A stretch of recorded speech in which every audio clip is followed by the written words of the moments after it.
সময় লাগবে। যৌক্তিক সময়টা কতদিন? যৌক্তিক সময়টা কতদিন? 2 বছর, 3 বছর বা এত লম্বা 3 বছর তো বিরাট সময়। আচ্ছা আচ্ছা আচ্ছা, এর নিচেই হওয়া দরকার 1 বছরের কম। বুঝতে পারছেন। আর এছাড়া আমরা ভারতের সঙ্গে যে আমাদের যে সমস্যাগুলো দ্রুত সমস্যা ব্যবস্থা করা দরকার, পানির ব্যবস্থা করা দরকার। আর ভারতের সঙ্গে হাসিনা সরকার যে চুক্তিগুলো করেছে এগুলো পুনর্মূল্যায়ন করে, যেগুলো দেশ বিরোধী এগুলো বাতিল করতে হবে। আর যেগুলো সংহত করা সম্ভব এই সংহত করার ব্যবস্থা করতে হবে।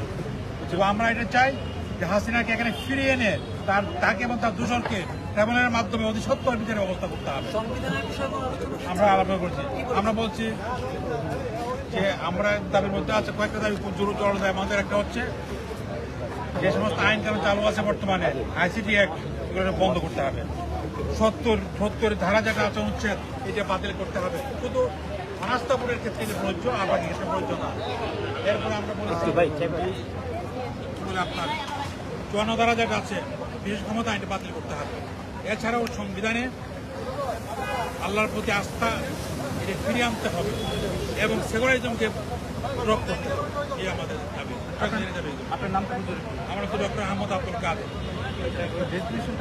মহাসচিব খেরাত মজলিস। ওকে, থ্যাংক ইউ।